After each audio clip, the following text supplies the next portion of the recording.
Hey, what's up everyone? This is Alvin Lau, aka Citizen Wind, bringing to you my second video series here on YouTube. I hope you enjoy it. Please like, subscribe, tell all your friends, make response interpretive dance videos. It's always appreciated. I'd also love feedback on what kind of videos you guys would like to see in the future. While originally I told myself I wouldn't make videos at limits higher than 100 no limit, I decided to sneak in some 200 and maybe some 400 no limit in the future.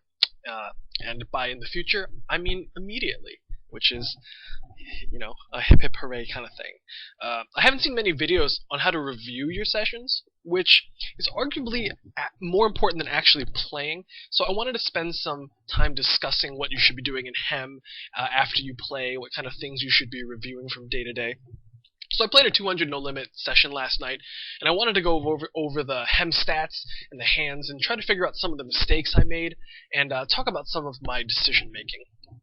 So as you can see, if I can pull up these stats, as you can see, I played pretty snug, you know, 13.411, which is slightly below average for full ring rush. At all limits, the average regular plays between like 13.11 and 15.12, and they usually have a 3-bet between 3 and 4.5%. I didn't 3-bet that much, as you can see, only 3.1%, and I was usually only 3-betting for value, or I was bluffing in a position where my opponent's full to 3-bet percentage was likely 75% or more. Although I had no hands for this new limit, so I didn't have much information on my opponents, so for the most part, I just played pretty solid and for value my entire session. Though it's not like my plan is to ever sit down and say, oh, I'm not going to play solid today, right? That doesn't really happen. This is something I recommend whenever you are taking a shot at a higher limit, is play kind of solid, play with, you know, play like you don't have any information, because you don't. Hopefully that makes sense. Something I really like to look at in my database is all of the statistics by position. I think looking at things broken down by position is actually more important than looking at the statistic as a whole. For example, I can have a flop continuation betting frequency of like, you know, 70%, but who knows if that 70% strategy is good? Who knows if I'm c-betting in the correct spots? We just kind of have this block of information with no means to interpret it. So I prefer looking at things based on position, which doesn't necessarily give me the micro perspective I need to evaluate if someone's continuation betting game or my own continuation betting game is really pristine, but it will definitely reveal some of the general tendencies, which we'll talk about a little later. So, something I look for in all of my stats is the concept of positional awareness. That is, I always want to be putting in more money as I'm approaching the button, which makes plenty of sense because it probably indicates a general trend that I'm putting in my money when I have position. So, when I look at my early position pre-flop raise, how often I am the first one into the pot, 7.5%. Obviously, I'm playing really, really snug from early position. This is like ace, queen, pocket pairs. Sometimes if I'm feeling frisky, I open like ace, jack suited, or occasionally like, you know, ace 10 suited, king, queen suited, but for the most part I'm just playing really, really strong hands. As I approach the button, my VPIP and PFR both increase, goes up to 13, a little bit more when I reach the cutoff, and a little bit more as I reach the button. So I just want to be making sure that most of my statistics have this kind of general tendency of being a little lower early position, a little more on the button. So moving right over to my 3-bet stats, we'll see that my 3-betting tendencies are pretty similar. I 3-bet the most on the button and the cutoff. I 3-bet least from the small and big blind. Over a larger sample, when I have reads on my opponents, my 3-betting game probably increases a little bit from every position, but it's certainly not a meteoric increase by any stretch of the imagination. It probably goes up to 3 or 4% at the maximum, or more like 4.3% at the very max. I definitely 3-bet more out of the blinds, but only by a very small percentage. In general, I just don't want to be putting in money out of position in a bloated pot without a premium hand. I found that there are a lot of players who simply don't fold to 3-bets in position, no matter how big you make it pre-flop, so I really can't force the issue against them, and I generally try to show up with hands and realize that they're going to spew when I have aces or ace-king or queens. When I'm evaluating my stats, I always look for the trend of being positionally aware, as I said. So when I'm moving over to cold calling frequency, I want to see that I'm cold calling more as I approach the button, which makes plenty of sense. Usually when I'm on the button, I'll be closing the action so I can call with hands a little more comfortably. Well, not closing the action in the sense that there's still the blinds to act and they can squeeze, but very often, if I'm calling with pocket deuces from under the gun +1, I have to worry about 7 other people at the table showing up with a hand.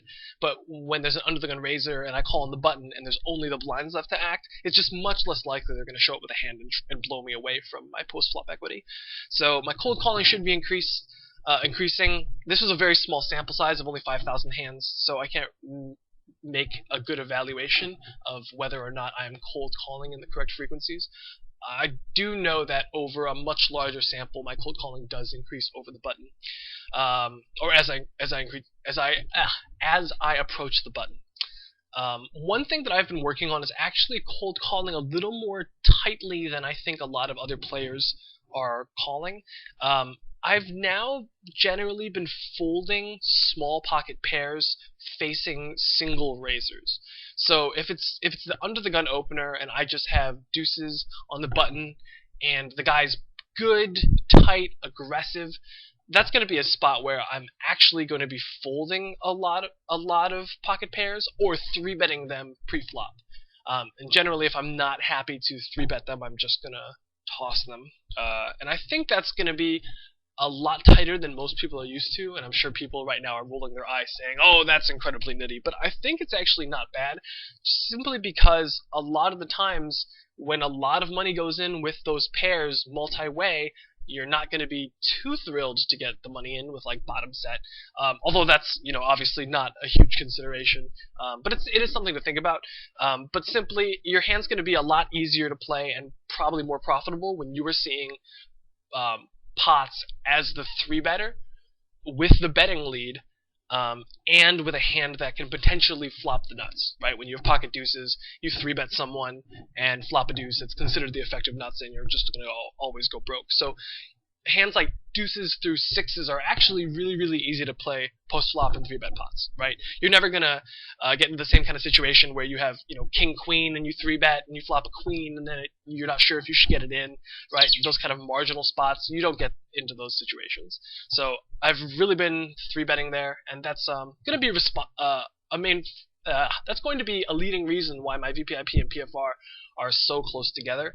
Normally people have like a 14-11 or 15-12 style with like 3 points between. Mine's only like 2.5 points apart, simply because I'm either folding or 3-betting those hands. Moving over to my stealing percentage is let's see. I like my stealing percentages, honestly. I'm playing pretty tight in the cutoff and the small blind, and I'm playing pretty loose but not recklessly on the button. Obviously, I want to be abusing position. I definitely think that having a very high steal percentage on the button is indicative that I'm doing that. I think your steal percentage here can be anywhere from 35% to 70 to 80%, and you'll show a profit.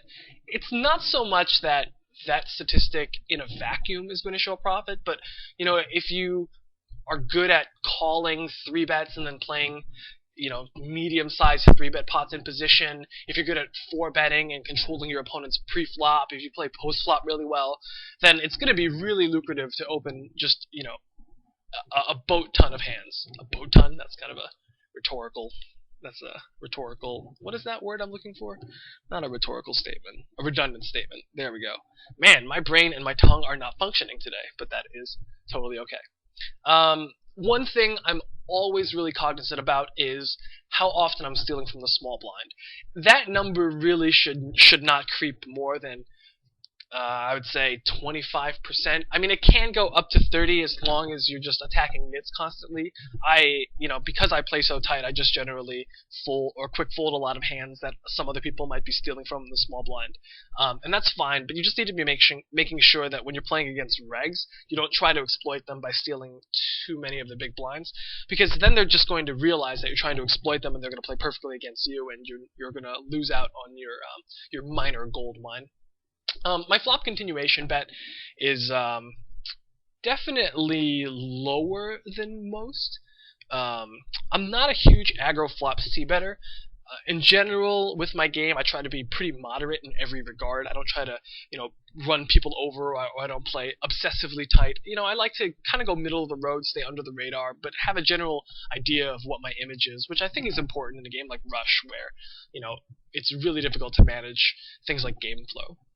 But anyways, one of the reasons why my continuation betting is lower than most is because when I have the betting lead, I have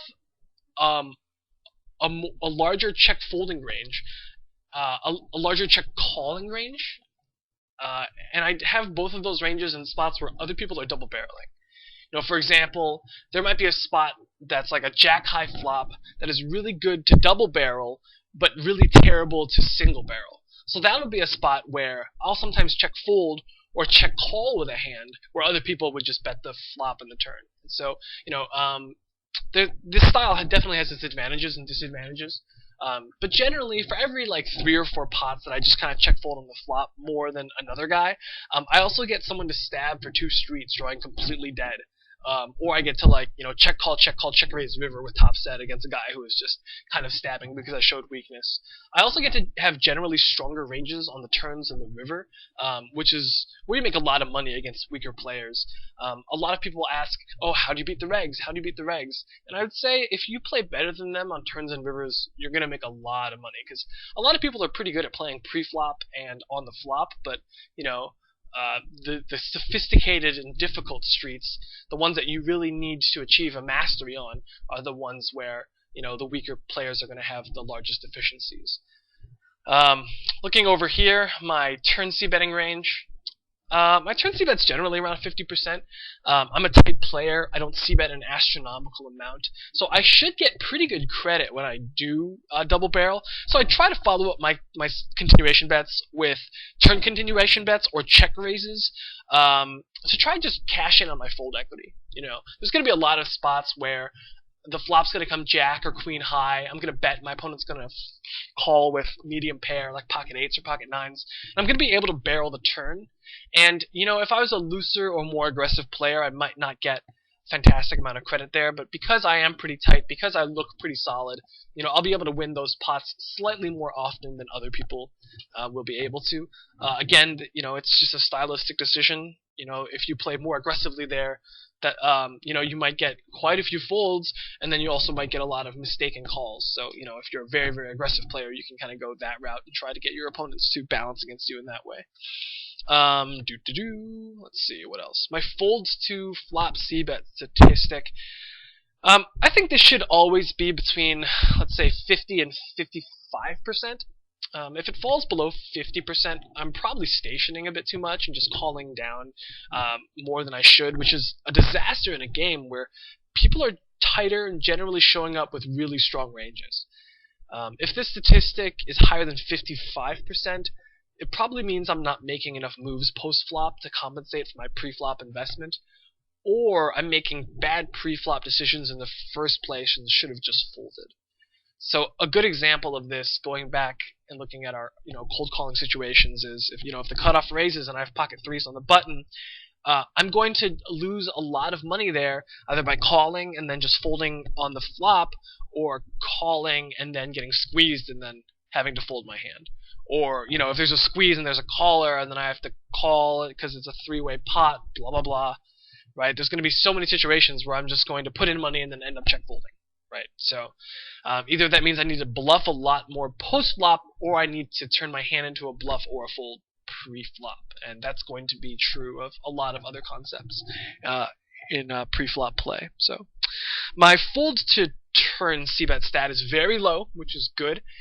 It means that when I'm calling the flop, it's with the intention to usually call the turn. So, like 70% or 63% of the time I'm calling the turn, 65%, whatever. It also verifies that solid play has a natural resistance to multiple barrels, because you generally show up with very strong ranges post-flop. There's a lot of times where in spots where people would always 3-bet aces. I mean, there's definitely players who just 3-bet aces on principle 100% of the time, and I'm definitely not one of them, which is one of the reasons why my 3-bet stat is going to be a little lower than people's, because I'm flatting aces and kings a little bit more often. It's because I want to be able to see flops with aces and kings. It's like flopping a set anytime I want to, right? Basically, I just have my opponent